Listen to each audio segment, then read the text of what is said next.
Hi there, welcome to the eCommerce Nurse podcast, our very first episode.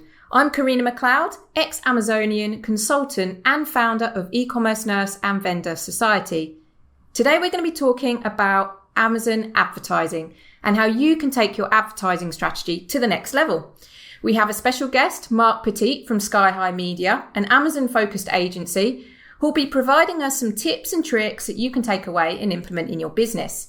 Mark, a proud Scotsman, worked within Amazon's advertising division for 3 years, helping vendors and sellers manage their ad-based goals, and in his spare time, loves to travel. Welcome, Mark. Thanks for coming on our show. Fantastic, as always, to get the chance to talk with you. Hi, Karina. Thanks very much for having me. And I loved that you picked up on the fact that I'm a proud Scotsman. So today I'm sitting here behind the microphone in my Scotland football top. And deliberately, I'm speaking slower so that you and the users of this podcast understand what I'm saying. Fantastic. Obviously, I'm only joking. I'm not wearing my Scotland top, but I will speak slower. Awesome, that's great. Well, we're very pleased to have you on board, and thank you for speaking slightly slower for those that might not be so used to the Glaswegian accent. Not a problem, sure. So Mark, let's jump straight in. I know that many sellers and vendors that we've spoken to, I know that at eCommerce Nurse we speak to, they've had a go at Amazon advertising. They've tried it, they've set up the basics, and they've got some sales, often for a higher cost than they'd hope. But then they start questioning, how do they then take that to the next level? So how do they ramp up those sales, yet still make a profit? Yeah, it's a really good question, Karina. I think a good place to start is really understanding the role that Amazon advertising plays within the strategy for vendors and sellers. Amazon advertising, has many different ad solutions within its umbrella, and it is actually one of the most data-rich departments within the internal Amazon ecosystem.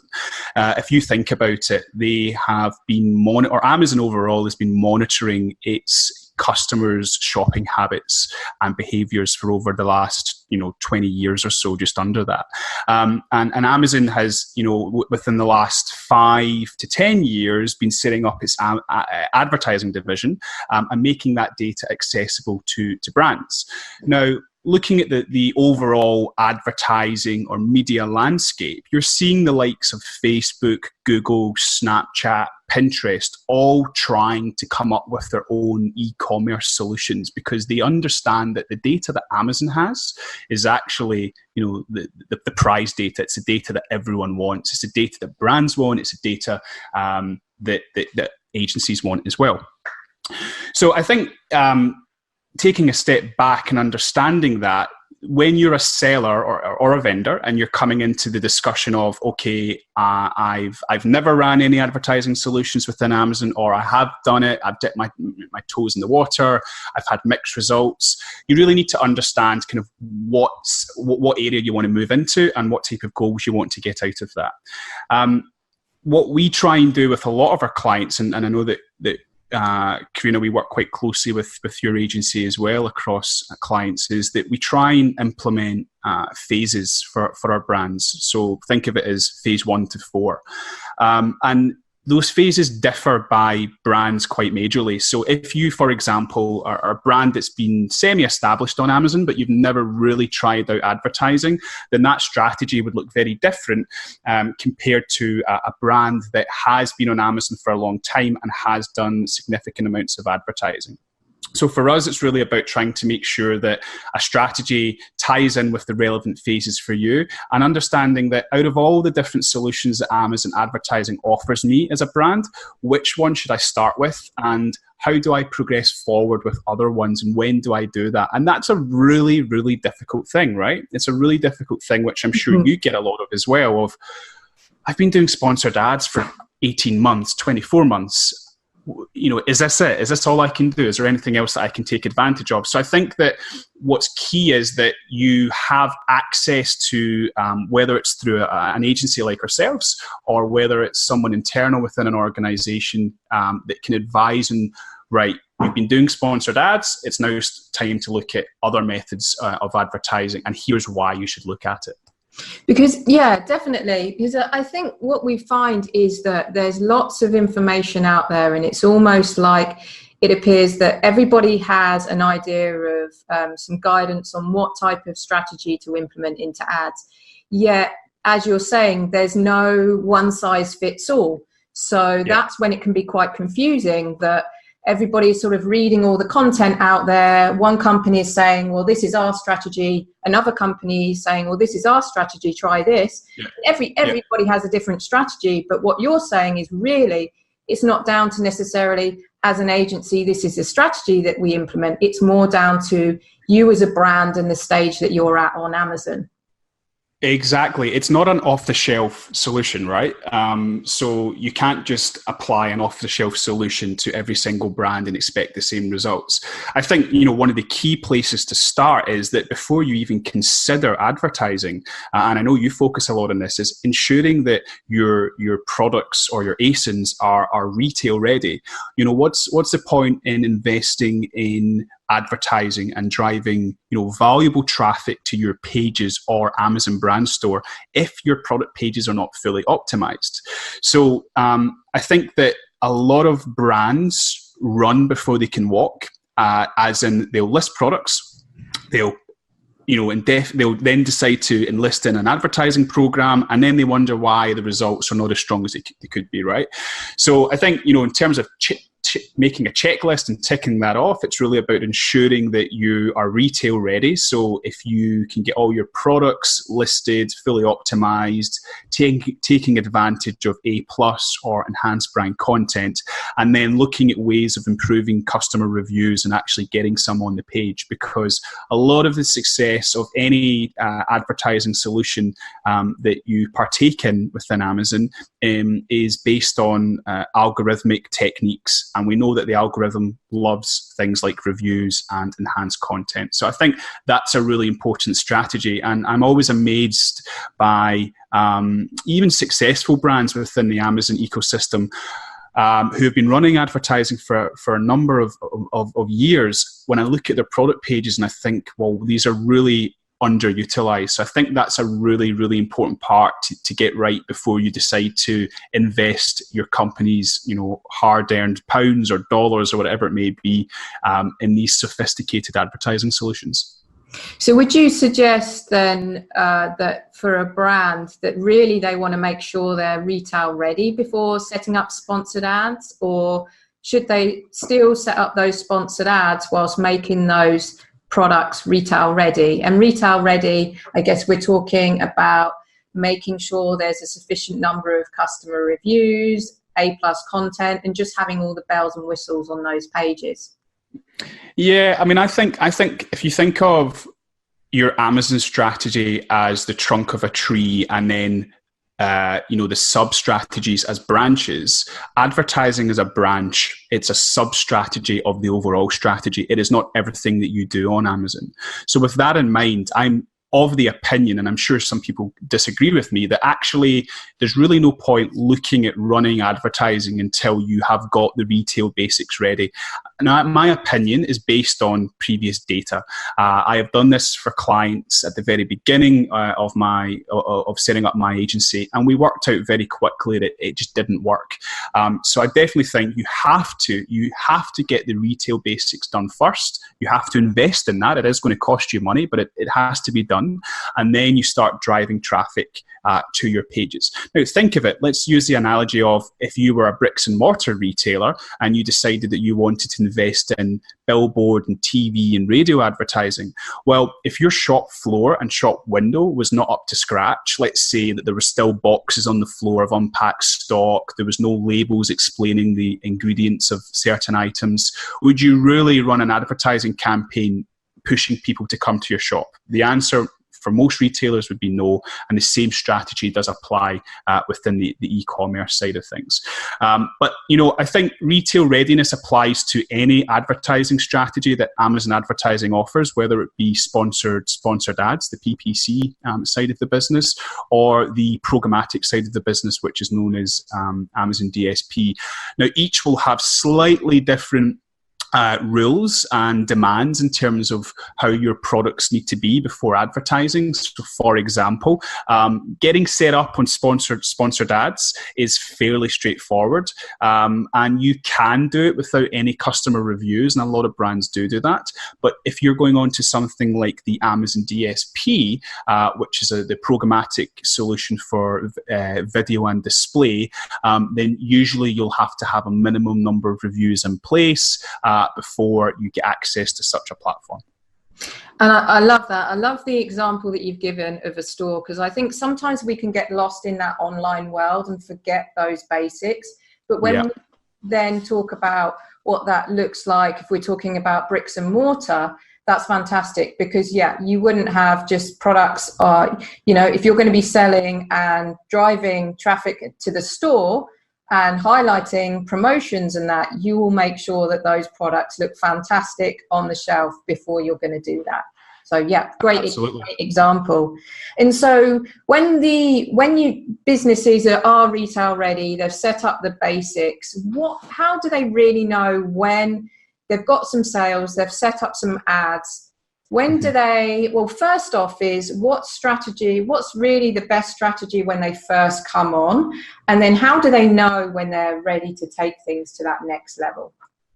Okay, yeah, great question. So I think that once you've got, so let's presume you have got the basics in place, which, a lot of brands do.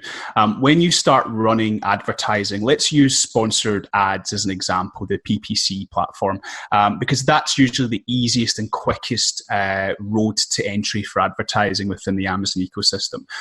One of the first things that we would typically do with our clients is we would get them to do a range of A/B testing. So we want to test different products. We want to test different keywords. We want to test different slogans and call to actions to see, okay, how is the Amazon audience reacting to this brand? Now, I won't go into too much detail on this because I think you could probably spend several hours talking about specific strategies within sponsored ads. But there are numerous steps that you would want to take if you were, let's say, a brand entering this space for the first time.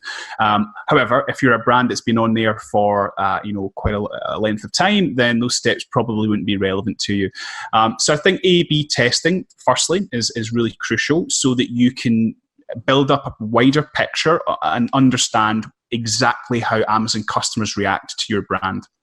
The other area that I think is really important, that applies to both established brands and brands that are kind of doing this for the first time, is that you really want to try and have an always-on approach to advertising. Now, that might not be possible due to budgets for something like Amazon DSP. It really just depends on what your marketing budget is. But it's definitely more viable for the sponsored ads side of the business. Now, again, that may mean that, if you've only got a certain level of budget to play with in a 12-month period, that some months will be really, really low in terms of spend.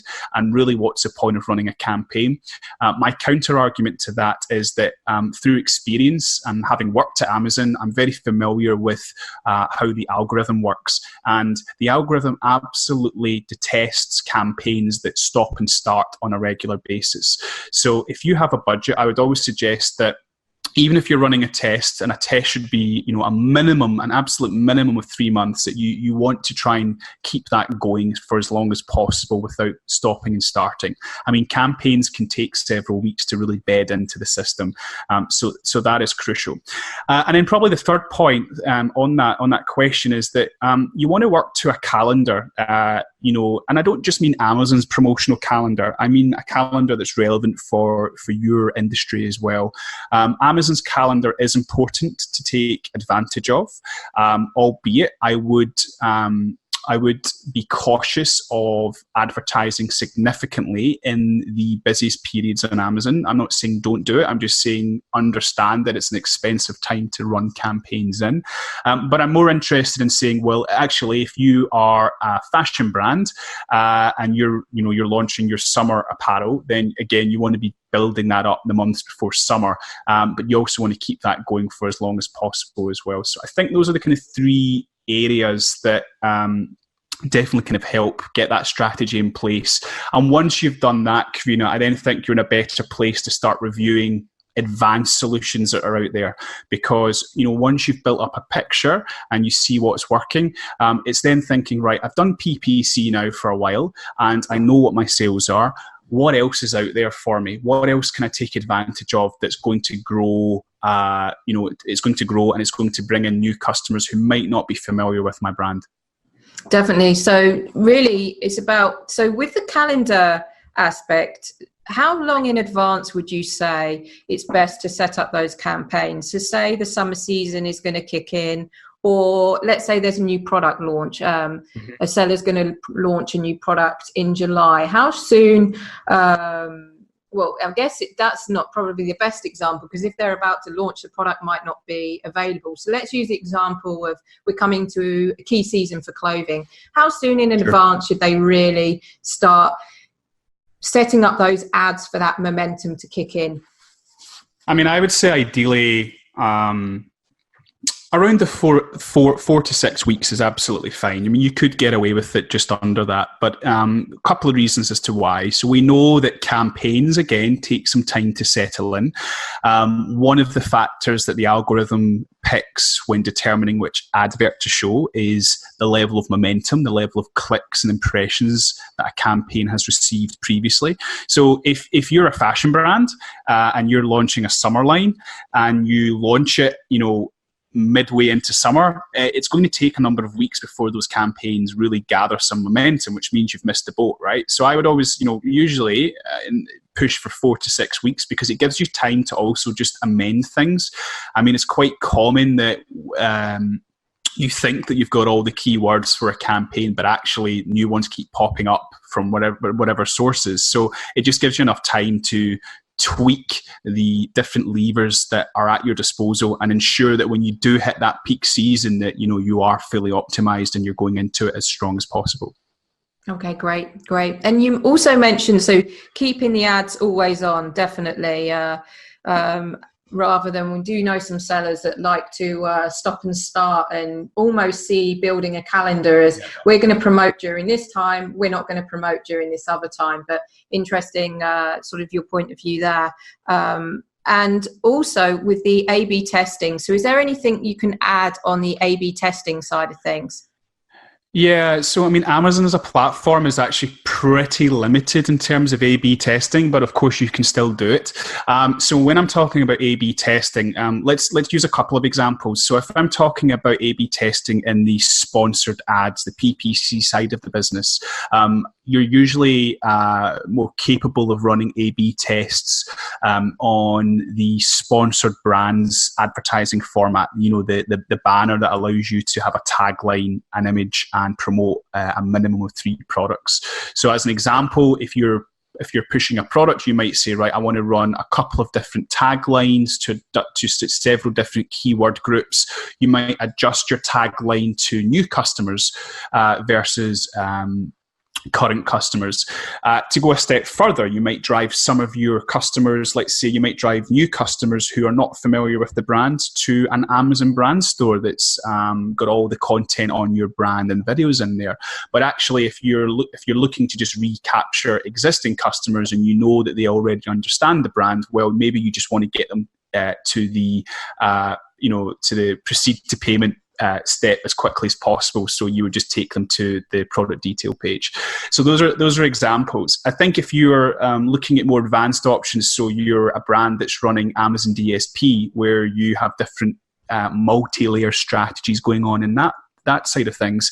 A lot of A/B testing is done in that area where you'll target different audiences with different creatives. So you will have videos and display banners set up, maybe capturing certain audiences. You also may go a step further and only advertise to certain websites and certain audience groups within that side of things as well. So that's a very top line overview of how it's done. But if you had to dive deep into the most successful sponsored ads and Amazon DSP campaigns, you would see that most of those brands will be running different creative types for different audience groups, because a customer is not just a customer. They could be a customer that currently buys into a competitor. They could be a customer that is very familiar with your brand, or they could be a customer that's never heard of you. So you have to treat each one differently, if you understand what I mean.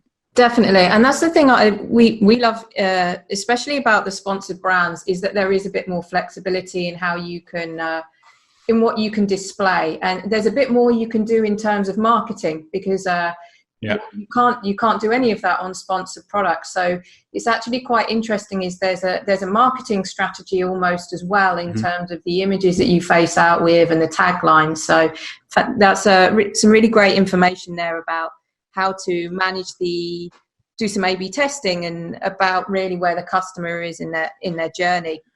And and one question, and this may be taking a slight step back, as I know we're talking about more strategies when you've got those ads set up, the basic setup, and you want to take it to the next level.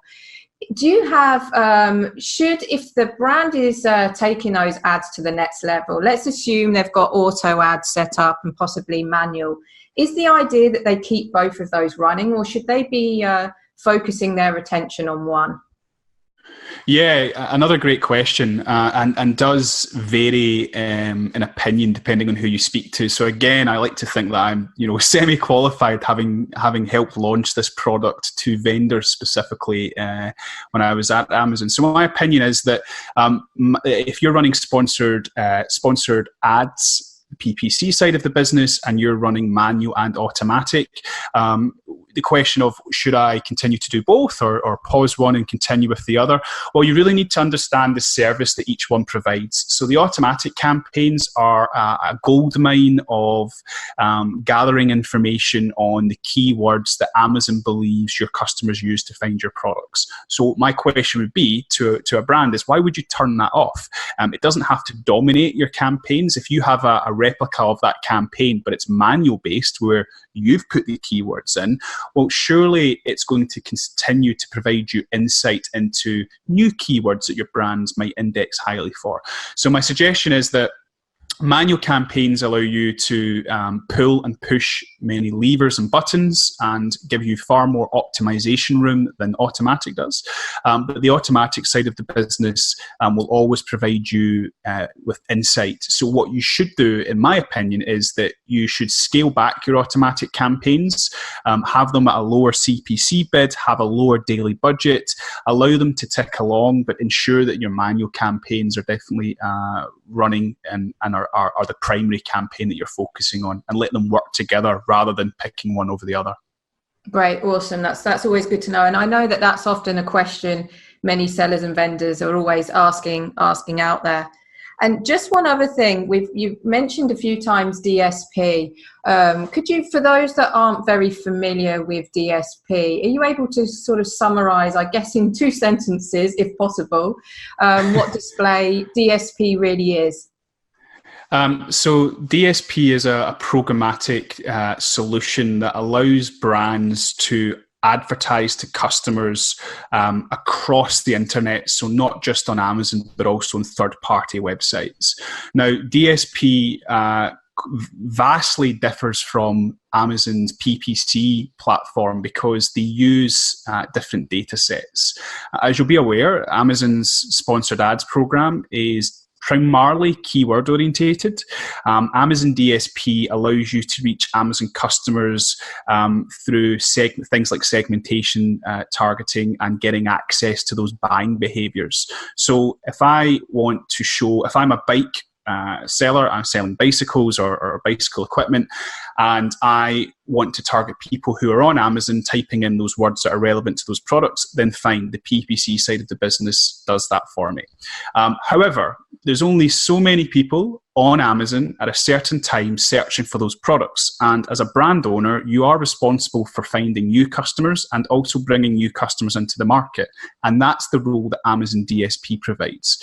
So the DSP solution allows you to run video and display advertising in greater detail, but more importantly, it gets you access to that first-party data. So all of a sudden, it opens up a different level of targeting options. Now I can target people who have looked at competitor products. I can target people who have looked at my products in the last 30 days but haven't made a purchase. It just gives me access to far deeper targeting. And then running that alongside your PPC, you're then increasing your chances of actually getting that sale going to your brand rather than a competitor's brand. So that was probably a long-winded way of explaining how DSP works. But I think it's important to almost just compare the two services, because I think there's a lot of chat about Amazon DSP, and some people can be slightly confused as to the role it plays. Yeah, definitely. And your 2 sentences is like always my 2 sentences. And there is so much information out there, and that's a really good explanation of how DSP works. I appreciate 2 sentences for that. Isn't even possible. And yeah, it's great. And would you say with display advertising, that is definitely an advanced strategy? It is, yeah. If you are semi-established on Amazon, or you've just joined the Amazon ranks, and you're looking at DSP before you've set up the sponsored ads side of the business, I would question as to why you're doing that. So typically speaking, we talked about the 4 phases earlier on that we work with most of our clients on. Definitely phase 1/2 is around mastering the PPC side of the business. But as I said, that you almost reach a plateau in terms of people that know about your brand and are searching for that. So if your job as a brand manager is to increase sales and visibility of your company, then the DSP is the way of doing that. Now, actually, if I was able to go back and kind of rephrase how I explained that to you, again, let's use an analogy. You're a shop, and you want to drive people into your store. So you're going to use methods like, of course, digital advertising, but if you're going to use other above-the-line methods like radio, billboards, cinema advertising, TV, the Amazon DSP solution is very similar to that. Your PPC side of the business essentially would be your in-store sales reps who know you're interested in a product and they come up to you and speak to you. It's done internally. So the best way to think of it is that, the Amazon DSP, although it allows you to run ads on Amazon, it actually goes far beyond that. It's similar to, in terms of reach of TV advertising and the likes. Great. Thanks for that. That really helps to sort of understand almost it's the different phases and the different strategies, and then also those key differences between the search advertising, PPC, and display advertising, DSP. One thing on that, and this I guess relates more to PPC, is that brands get quite fixated on the ACOS. So the average cost of sale, or also the ROAS, the return on ad spend. And of course, nobody wants to lose money. There's no point if you're just throwing loads of money at things and not getting that return, then it probably long-term doesn't make sense. But in your opinion, is this really how brands should be monitoring their success on the ad campaigns, or are there other metrics that they should be focusing a lot of their attention on? Yeah, I mean, it's really about education, Karina. And, Amazon, like a lot of digital properties, in the last 15, 20 years, has provided the advertising world with metrics that you could not get across any other mediums like TV and newspapers, etc. So we've almost shot ourselves in the foot now, because I feel that as an industry, we've got almost too many metrics and we get confused as to which ones we should measure. ACOS particularly and ROAS, return on advertising spend, generally are the ones that brands will look at if they don't have an understanding of the wider picture. I would say that it really depends on your market, and it really depends on how established you are as a company and on Amazon. If you're primarily just looking at ACOS and you're focusing just on how efficient your advertising spend is in terms of a conversion metric, then you're ignoring other key metrics such as impressions and clicks, which are, categorized into the awareness bucket, if you will. Now, I think it's rather naive to think that if you are relatively new to Amazon, why your ACOS would be, say, 20% or your ROI would be 5x, unless you have data to back that up. If you have data to back that up, then that's absolutely fine. I mean, what we typically do with most of our clients is we have a target ACOS and ROAS calculator, which takes into consideration things like fees, merchant fees, etc., so that we know where the limits lie. So we know that, okay, if we're achieving an ACOS of over a certain number, we know that our client's losing money. And if we achieve under, we know our client's making money. Now, it doesn't mean that that's realistically what's going to happen. It doesn't mean your campaigns will go in that way, but it allows you to almost reverse engineer the maths behind it and allows your team to start somewhere. I think the ACOS and return on investment definitely are metrics that should be considered, but they have to be part of the bigger picture. And as we know, the most successful brands on Amazon are the ones that actually spend a lot of time gathering awareness and pushing their brand, because the more people that find out about you, that land on your page, that engage with your enhanced content, the higher your conversion will be. You will not just get a high conversion as standard. So I would say that of course, ACOS is important, as is ROAS, but actually, depending on your life cycle as a brand, you really need to be looking at the other metrics. You may have actually noticed that sponsored brands in the PPC side of the business has recently introduced a percentage of sales that are new to basket. So the percentage of people that have purchased your product that are essentially brand new customers. Now, personally, I'm really excited by metrics like that, because that gives me an indication of, okay, this particular tagline or this particular set of creative is actually doing really well in terms of conversion of new customers versus current customers. So again, it's a subject that you can spend an awful lot of time on. I do think sellers and vendors and brands United are too fixated on ACOS and ROAS, and really, if that is what they're keen on measuring, they actually really need to get the other metrics set up first before focusing on that. Yep, great. And that's what we've found. And I think it's really, again, as you say, where you are in terms of your overall strategy and how advanced you are, because of course the idea of ads is to get exposure. And so of course you first want to be getting those impressions, right? And you want to get those clicks. And then of course later on, like when you launch any new business, you know that you're not necessarily going to make profit from day one, but that's a gradual process, and long term you want profit. But first of all, you want to focus on creating that awareness. And one thing we have seen with ACOS is there's a lot of businesses out there that are highlighting, oh, we've achieved an amazing ACOS. And then what we find, which is why the new to brand metric that you just highlighted is really interesting, is because a lot of businesses do a lot of ads on branded terms. And so they end up with an amazing ACOS. But actually the ACOS on the non-branded, which is building a lot more new customers and new customer awareness, can be a lot higher as well. And so I guess it's that you were mentioning, knowing what the overall ACOS goal is to blend the two together. Yeah, I think that's a really good point, Karina. And I think if you think I think the last time I counted, there were 13 to 16 variables that can really affect, the performance of an ACOS.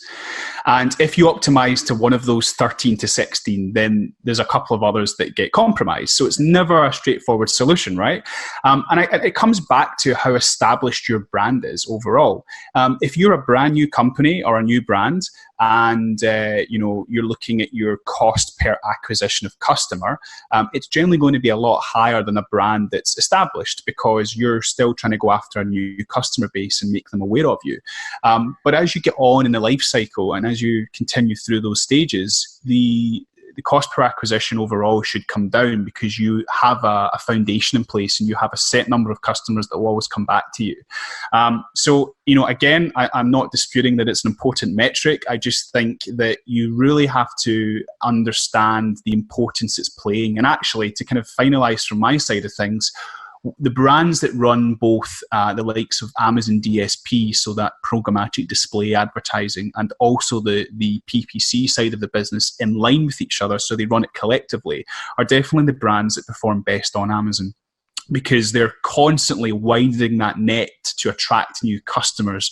They're running A/B testing across both platforms.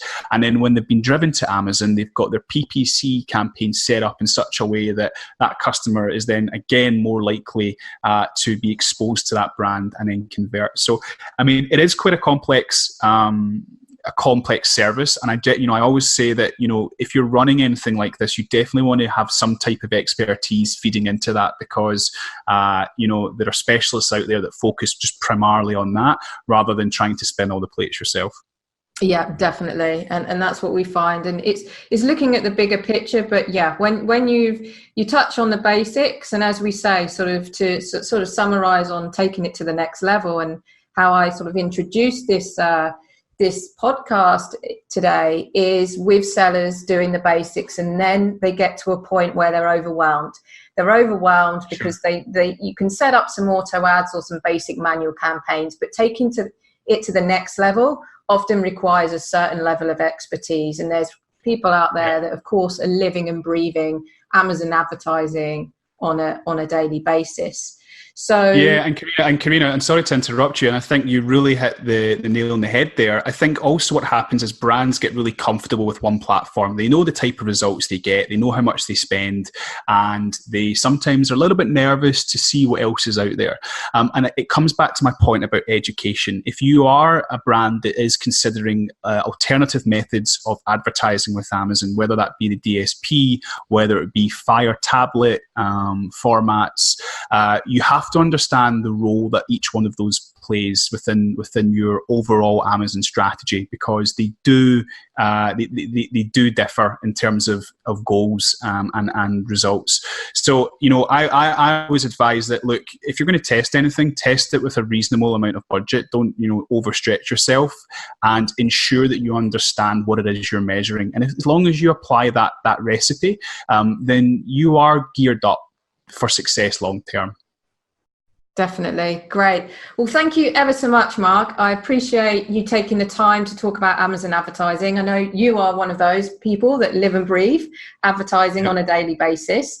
One thing that we do love is for our listeners to have something to take away from the podcast. And if you were to summarize 3 to 5 actions that our listeners, sellers and vendors should implement, what would those be?